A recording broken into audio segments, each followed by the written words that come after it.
Have you ever wondered if it's possible to stay healthy while on a travel day or while switching cities?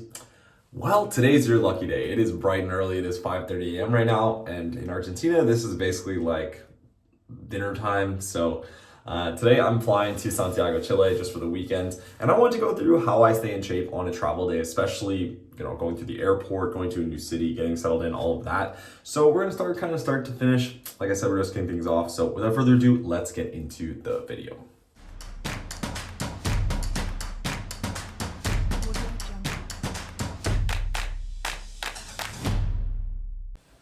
One of the reasons I really like getting up this early, especially on travel days, is so you can get so far ahead where you normally would be. Like right now, I'm in Argentina, and I think the average person here wakes up around like 7 or 8, let's say. It's a super, super late rising city. Like, it's sunrise right now is 5:45, and I guarantee you when I go to the gym, the streets are going to be completely deserted. It's just kind of like a cultural thing. People here go out until like 8, 9, 10 a.m. sometimes.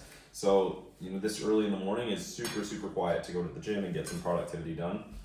So we're starting things off with it a good way, and this is kind of like how I want to always travel. If your flight is too early that you can't go to the gym before the flight, it can be a little bit more difficult to do something like this. But for me, I'm going to the gym.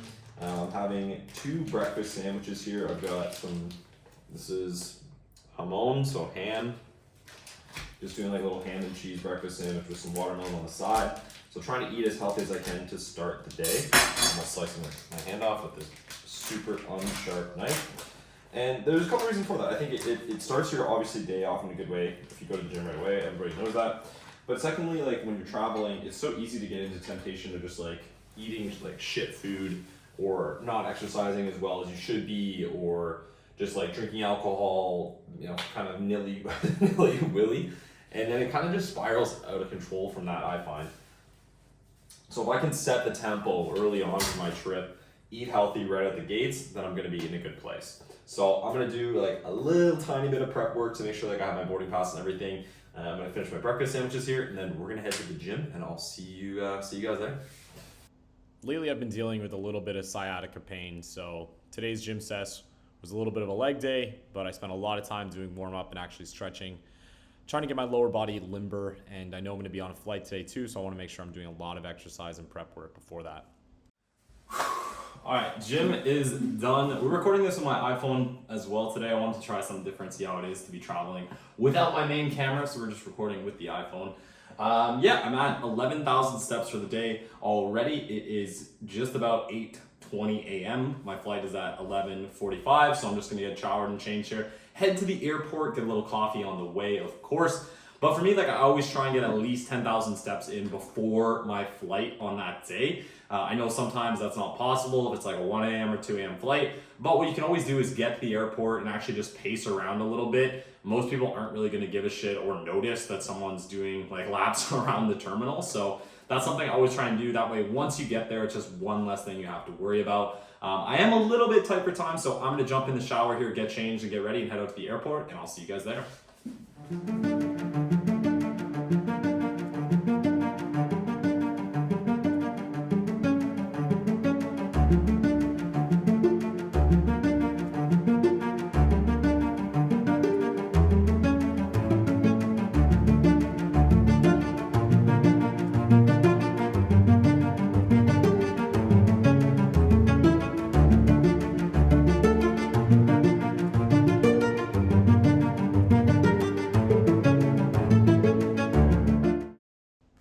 Got to the airport, managed to find a decent little ham and cheese omelet to start the day with a black coffee.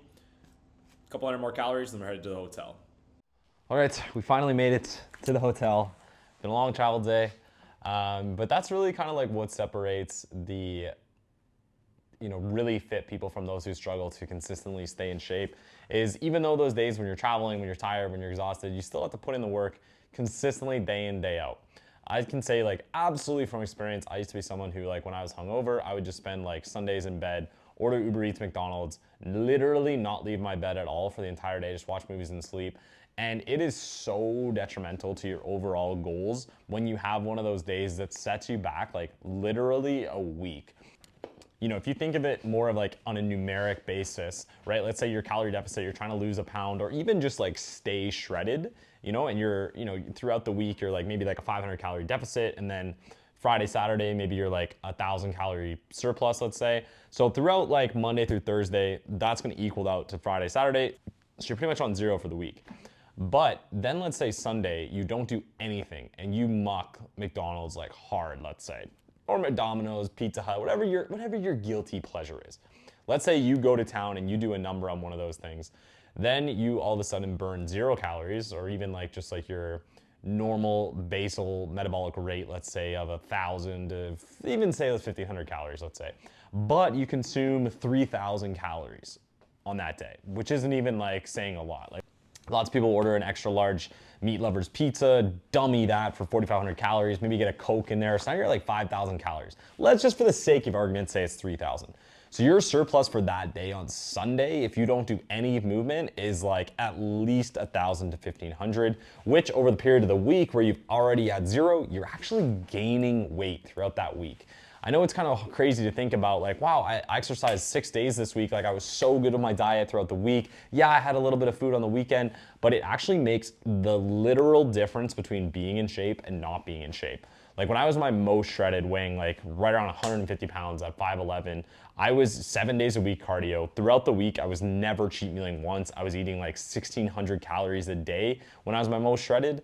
And then on the weekends, I would typically like drink maybe just on Saturdays, still eat like perfectly, maybe have one bad meal.